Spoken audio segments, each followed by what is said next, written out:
on up, do your thing.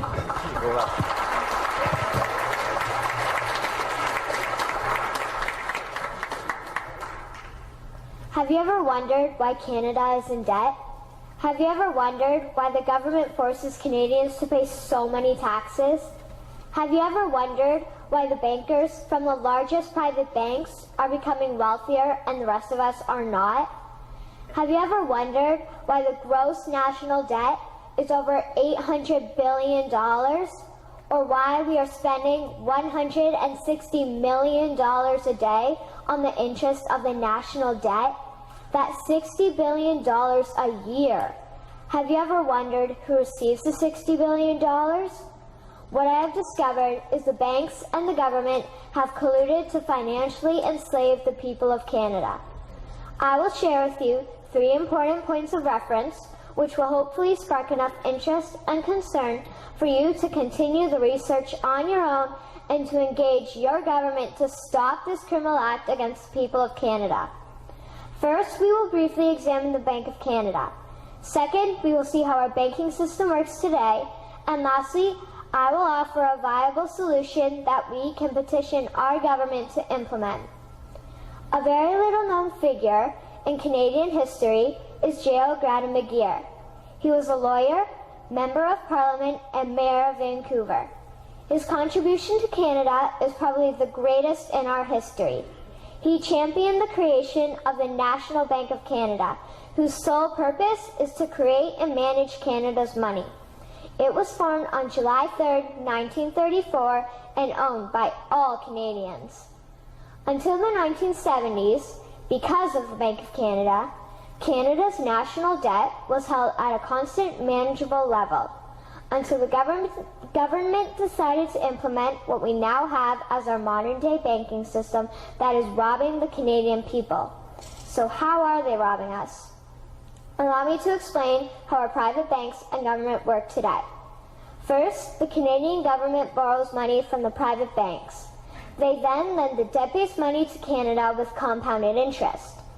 The government then continues to increase taxation of Canadians year after year in order to pay back the interest on the exponentially growing national debt. What results is inflation, less real money for Canadians to spend into our economy, and the real money being used to pad the pockets of the banks. Also, the government gave the banks the ability to loan out money that doesn't exist in the form of loans. When a bank gives you a mortgage, which literally means a death pledge, or a loan, they don't actually give you money. They click a key on a computer and generate the fake money out of thin air. They don't actually have it in their bank vaults. Presently, the banks only have $4 billion on reserve, but they have loaned out over $1.5 trillion. To quote Graham Towers, each and every time a bank makes a loan, a new bank credit is created. New deposits, brand new money. Broadly speaking, all new money comes out of a bank in the form of loans. As loans are debt, then under the present system, all money is debt. What I find interesting is even Jesus, in Matthew 21, drove out the money changers in the temple because they were manipulating the currency to steal money from the people. The private banks are just like the money changers in Matthew 21. They are defrauding and robbing the people of Canada, thus their freedom, and they need to be stopped. How should the banking system work? In an infamous interview, Mr. McGeer asked Mr. Towers, "Can you tell me why a government with power to create money should give that power away to a private monopoly and then borrow that which Parliament can create itself back at interest to the point of national bankruptcy?"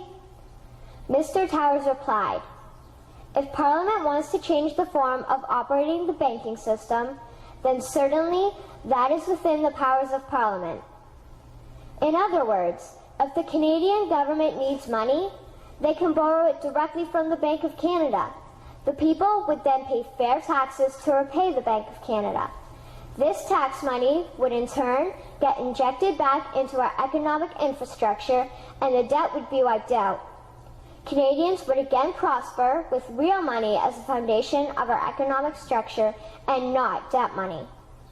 Regarding the debt money owed to the private banks, such as the Royal Bank, we would simply have the Bank of Canada print the money owing, hand it over to the private banks, and then clear the debt with the Bank of Canada. And yes, we have the power and lawful right to do so.